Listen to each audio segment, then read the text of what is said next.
கருப்பு சிவப்பு கடல் போல லட்சக்கணக்கான பெண்கள், தாய்மார்கள் இப்படி ஒரே இடத்துல கூடதான் கூடியிருப்பதாக வரலாறே இருக்காது.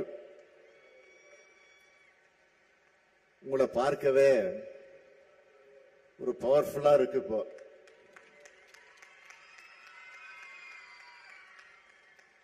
பவர்ஃபுல்லா மட்டும் இல்ல,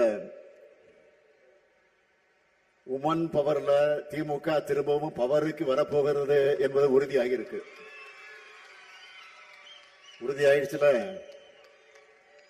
உறுதியாயிடுச்சுல கேட்கல, உறுதியாயிடுச்சுல மகிழ்ச்சி. இப்படி ஒரு பவர்ஃபுல் மாநாட்டை மிக சிறப்பாக இந்த மாநாட்டு பணிகள் எல்லாம் முழுமையாக தன்னுடைய தோளில் சுமந்து வெற்றிகரமாக நிறைவேற்றி காட்டி இருக்கக்கூடிய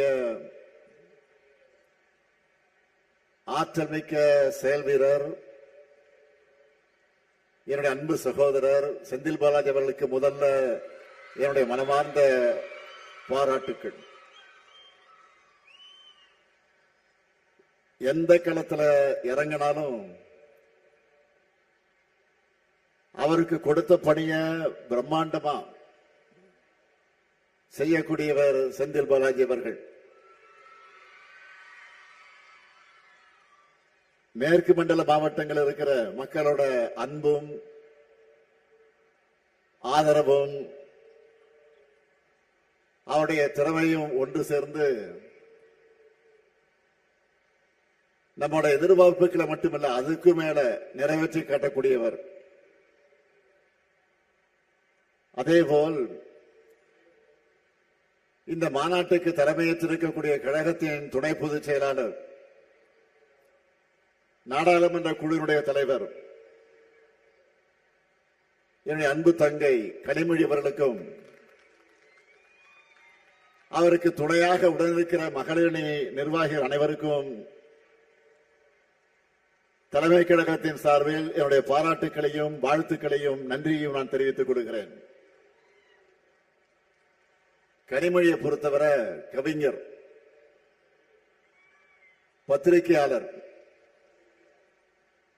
மரபு கலைகள்ல ஆர்வம் கொண்டவர்னு பன்முக திறமை கொண்டவர். எப்பவுமே புன்னகை மாறாத முகத்தோடு இருப்பார். இப்ப பாருங்க, முகத்தை பாருங்க.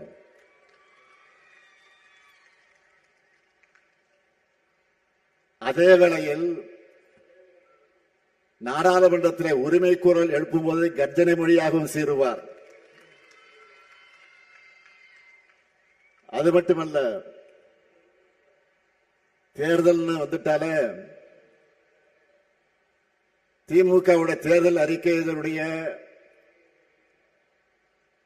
எப்பவுமே தேர்தல் அறிக்கை தான், திமுகவுடைய தேர்தல் அறிக்கை தான் எப்பவுமே ஒரு ஹீரோ. அந்த ஹீரோவையே தயாரிக்கும் பொறுப்பை இப்ப அவர் ஏற்றிருக்கிறார். கடந்த நாடாளுமன்ற தேர்தல் அந்த பணியை அவர் செஞ்ச போது முழுமையான வெற்றி பெற்றோம். ஆக நிச்சயம் உறுதியா சொல்றேன், வரும் சட்டமன்ற தேர்தலில் மாபெரும் வெற்றியை பெறப்போகிறோம், அது உறுதி.